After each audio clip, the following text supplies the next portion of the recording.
بسم اللہ الرحمن الرحیم۔ السلام علیکم۔ آزمائش۔ ہماری شادی کو 5 سال ہو گئے تھے، پر میں اسے ایک بچہ نہ دے سکی۔ روز لوگوں کے طعنے سنتی رہتی تھی۔ پھر ایک دن میں اپنے شوہر کے پاؤں میں بیٹھ گئی کہ پلیز وہ ایک اور شادی کر لے، پر وہ نہیں مان رہا تھا۔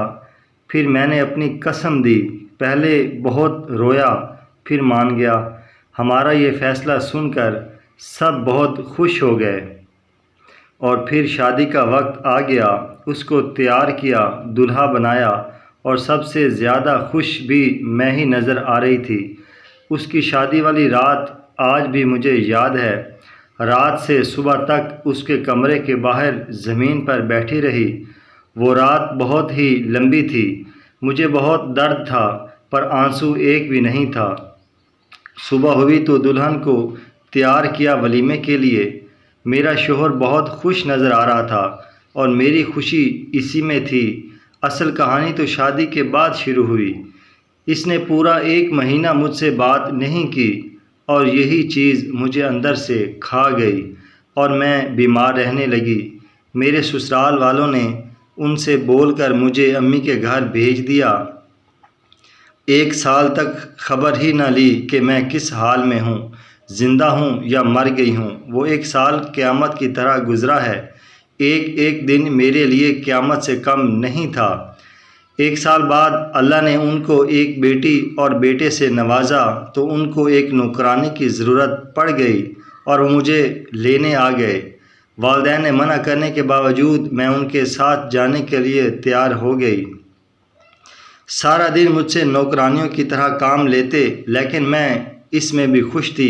بے شک وہ مجھے دیکھتے نہیں تھے، مجھ سے بات نہیں کرتے تھے، لیکن میری آنکھوں کے سامنے تو تھے۔ سارا دن کام کرتی اور ساری رات اسٹور نما کمرے میں جا کر گزار دیتی۔ دن گزرتے رہے اور مجھے اس چیز کی عادت بھی ہو گئی تھی۔ میرے ساتھ جو کچھ بھی ہوا تھا میں سب بھول چکی تھی۔ میری آزمائش تو گزر چکی تھی، میں اپنی آزمائش پر پوری اتری تھی۔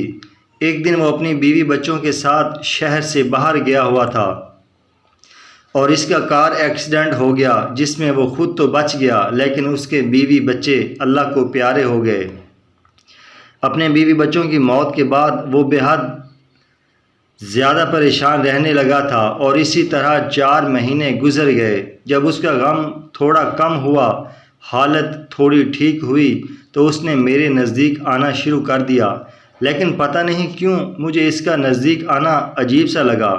پتہ نہیں کیوں مجھے اس کا پاس آنا اچھا نہیں لگ رہا تھا، پر میں کر بھی کیا سکتی تھی، مجبور تھی۔ اپنے پاس آنے سے منع بھی نہیں کر سکتی تھی۔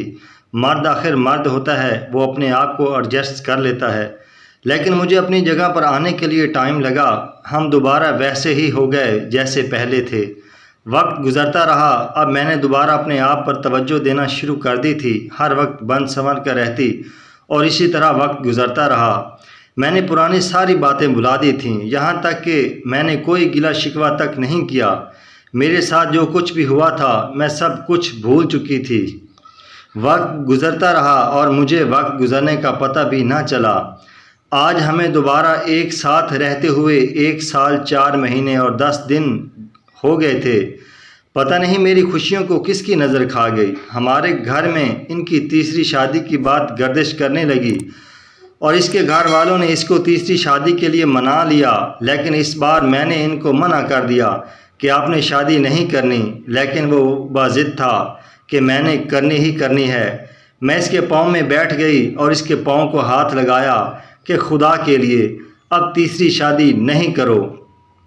لیکن اس نے میری ایک نہ سنی، اور پوری رات رو کر گزاری، لیکن اس کو مجھ پر ذرا بھی ترس نہ آیا۔ اور آخر شادی کا دن آ گیا، جو اس کے لیے تو خوشی کا دن تھا، لیکن میرے لیے قیامت سے کم نہ تھا۔ اسی دن میرے امی ابو مجھے لینے کے لیے آ گئے، لیکن میں جانے کے لیے راضی نہیں تھی۔ اس نے آج حد کر دی تھی۔ میرے ماں باپ کو بے عزت کیا، برا بھلا کہا، اور میں اپنی بے عزتی برداشت کر سکتی تھی، اپنے ماں باپ کی نہیں۔ اس نے تو یہاں تک کہہ دیا کہ اپنی بیٹی کو جاتے ہوئے ساتھ لے جانا، اور میں روتے ہوئے اپنے ماں باپ کے ساتھ میکے آ گئی۔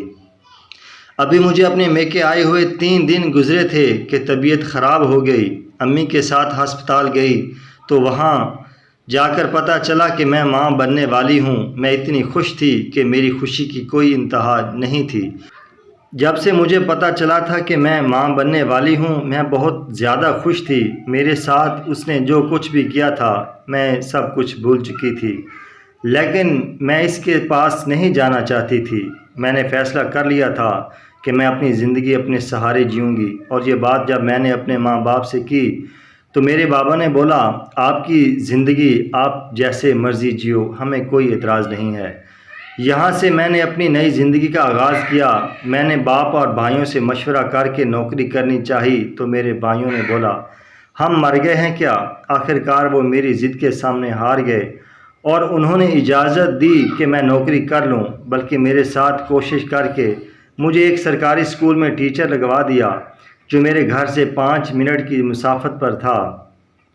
یہ سارے کام اتنی جلدی ہوئے کہ مجھے پتہ ہی نہیں چلا کہ میرے اللہ نے میرے لیے سب کچھ آسان کر دیا۔ میں ماں بننے والی ہوں۔ جب یہ بات ان تک پہنچی تو مجھے لینے کے لیے آ گئے۔ میں نے ساتھ جانے سے صاف انکار کر دیا اور اپنے کمرے میں چلی گئی۔ آج میرے دل میں ان کے لیے کوئی جگہ نہیں تھی، کیونکہ وہ میرے لیے نہیں آیا تھا بلکہ اپنے بچے کے لیے آیا تھا، اور میں نے اسی بچے کے لیے اتنا بڑا فیصلہ لیا تھا کہ میں اکیلی رہوں گی، مجھے اس کا ساتھ نہیں چاہیے۔ وقت گزرتا رہا، مجھے آج بھی یاد ہے وہ 10 بار میرے گھر آیا مجھے لینے، میری منتیں کیں اور میرے ماں باپ کی منتیں کیں، لیکن میں اپنے فیصلے پر قائم رہی، کیونکہ میں فیصلہ کر چکی تھی کہ میں اس کے ساتھ نہیں رہوں گی۔ پھر وہ دن آ گیا کہ اللہ تعالیٰ نے مجھے ایک بیٹے سے نوازا جس کا نام میں نے شاہ زین رکھا۔ شاہ زین بہت ہی پیارا تھا۔ میرے بیٹے میں میری دنیا بستی تھی۔ لوگ کہتے ہیں نا کہ ماں کو اپنی اولاد پیاری ہوتی ہے، وہ تو میری آنکھوں کا نور تھا، میری دنیا جہاں تھا۔ شاہ زین کی پیدائش پر وہ آیا تھا اور میں نے اپنے بیٹے کو دیکھنے تک نہیں دیا اس کو، یہاں تک کہ میرے پاؤں میں گر گیا۔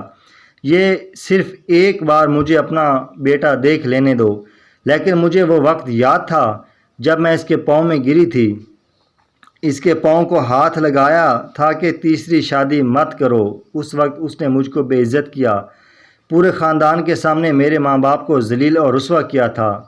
اپنے پورے خاندان کے سامنے تو میں کیسے دیکھنے دیتی اپنے بیٹے کا چہرہ؟ میرا بیٹا تو میرے لیے سب کچھ تھا۔ اس کو تیسری بیوی سے بھی اولاد نہ مل سکی تھی۔ اس نے بہت کوشش کی کہ میں واپس آ جاؤں یا پھر میرا بیٹا مجھے واپس کر دے، بہت کورٹ کچہریوں کے چکر لگوائے، لیکن میں تو اپنی زندگی میں خوش تھی۔